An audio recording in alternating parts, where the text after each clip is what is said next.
I really loved this whole study, but with your part in particular, just because it was gathering kind of everything that they did initially and actually applying it practically.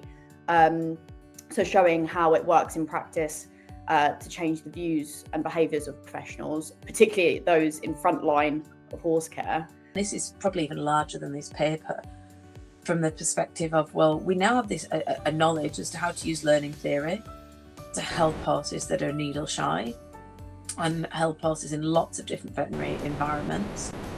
And I think initially you assume that once we have the knowledge, everyone will just start using it and the world will just change. And then you realise that life doesn't work like that. So the horse was in its 20s, the owner was in her 70s, they were out for a ride, they unfortunately were chased and attacked by dogs, and the owner fell off, the horse bolted, and it took them over half an hour to find it, and this horse was covered in blood, it had lots of wounds, and the physical wounds healed, but this horse remained extremely anxious and hypervigilant and really spooky. And you know, this had been a quiet, easy horse for her to manage before, and now she couldn't lead it to the field and back. It would become dangerous for her to handle, and a little bit of that was her age.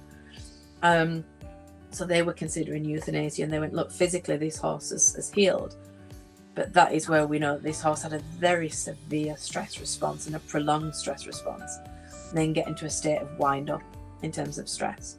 So they can't get themselves out of that by themselves. And they'd already done a little bit of retraining with this horse. And when they were doing the retraining, the horse was calmer, but that wasn't generalizing to other aspects of its life.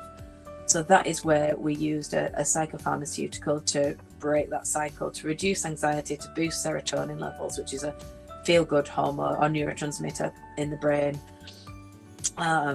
And then that horse just went back to being a happy, relaxed horse again.